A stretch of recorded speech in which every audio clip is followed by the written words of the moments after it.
Answer that question better than I can, but I do know the answer. Linda's attitude was, with raising 4 sons, Dan being our baby, I'm tired, you go to sleep. And they did, from the very beginning. Am I correct? That's right. Yeah, no, Dan was a good sleeper. Well, they always look strangely at me after that. Yes. In our short office visits that we have, Yes. the family has brings up that there are some sleep problems with their infant, let's say like somewhere between maybe 6 months to a year. Are there any quick pointers that you give us to either give them or some key questions to elicit some important information? Very good question. You want to, in doing a routine history, ask questions about sleep and many other things, discipline, whatever is on your mind.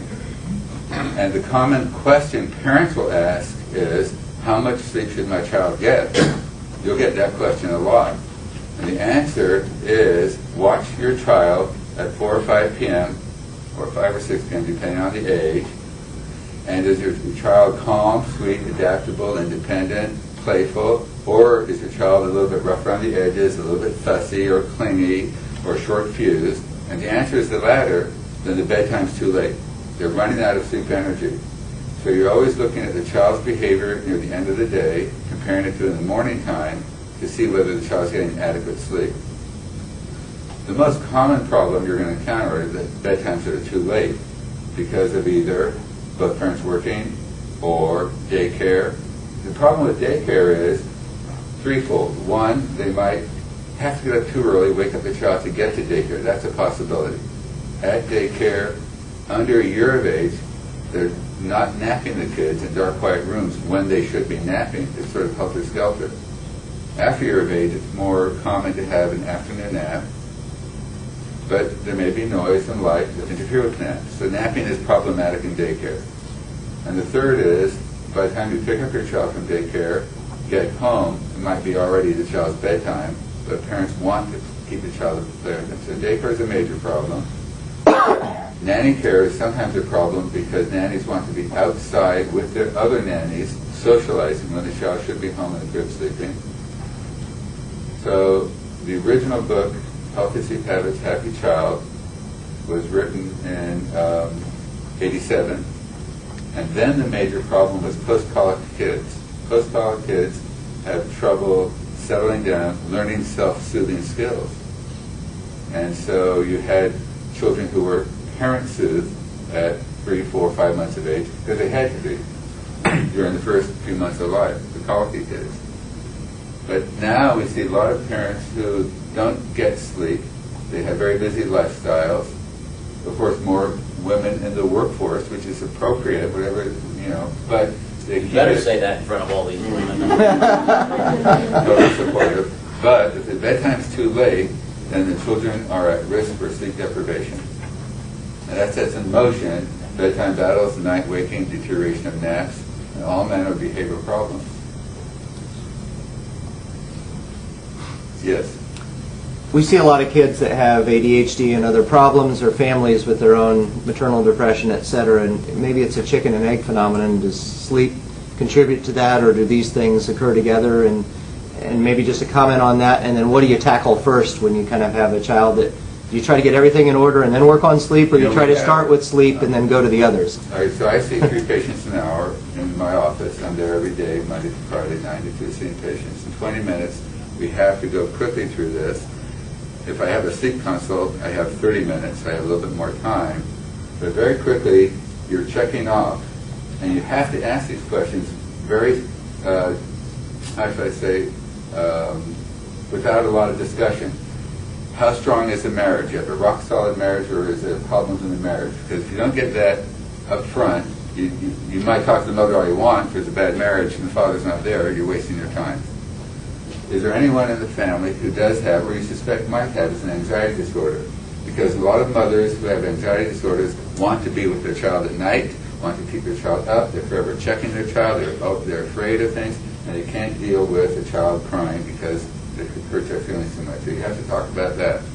You want to know if there are sensory issues in the child, unusual sensitivities, abnormal playground behavior, Because if the child has a sensory issue, then it might be, or an anxiety issue, that the only problem with the child is he can't stand being alone in a dark, white room at night.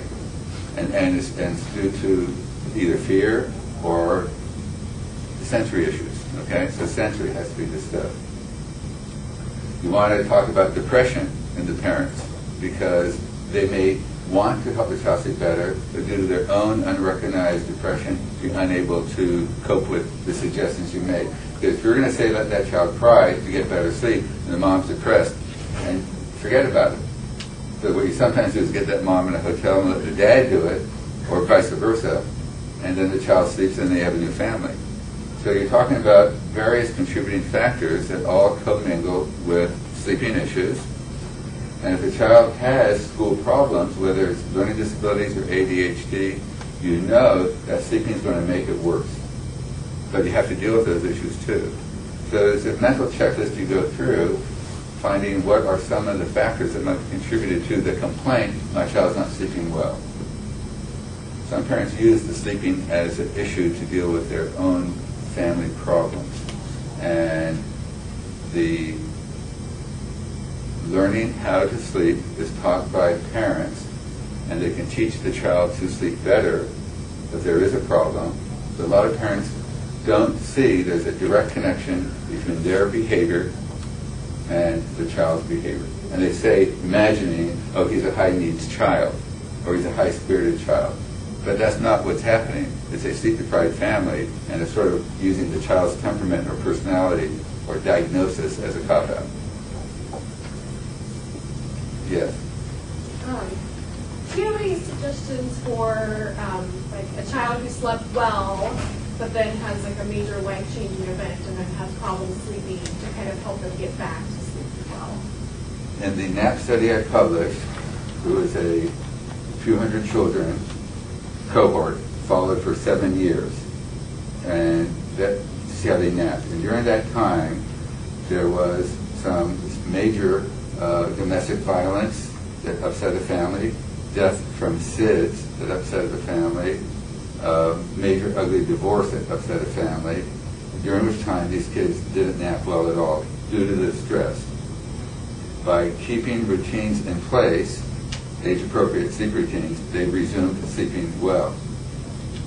And other families went through similar things and never had a sleeping problem because they already kept routines in place. So when routines are disrupted, the children will fall off the wagon, not sleep well, maybe they can't nap, they're up too late, crisis in the family. If you can reestablish routines, they'll resume sleeping. Not all families have that capability. But routines are the crucial thing. Keep the kids on the biologically appropriate sleep routines. Always remember that sleep quality is at its best when it's synchronized with the biological need to sleep. When you sleep is probably more important than how long you sleep. A lot of parents think about duration only, but it's the timing of sleep in phase with our circadian rhythms that's most important. To kind of go along with that, so a lot of us, this is more to help those of us in the audience that are parents, but a lot of us have kids, and a lot of us have spouses that are also residents or have busy jobs, so we can't do a routine. Do you have any recommendations for those of us who have a hard time keeping a routine because we don't have a routine to our own life? Correct. Residents have no routine. People who have night shifts have problems dealing with this.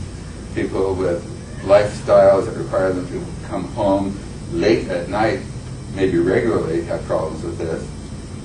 So you try to find a compromise between the reality of your existence and the child's need to sleep.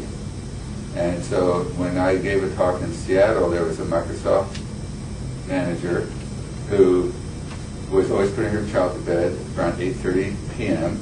and complaining about bedtime battles and night waking because the child gets a second wind as we get second winds when we work hard, become sleep deprived, without caffeine, we get keyed up. If we suddenly go on a vacation, it takes a few days to unwind. This is a biological response to sleep deprivation. Kids get it quickly. But at 8:30 p.m., the kid was a disaster, and night waking, bedtime battles. She arranged her lifestyle to put the child to bed at 7:30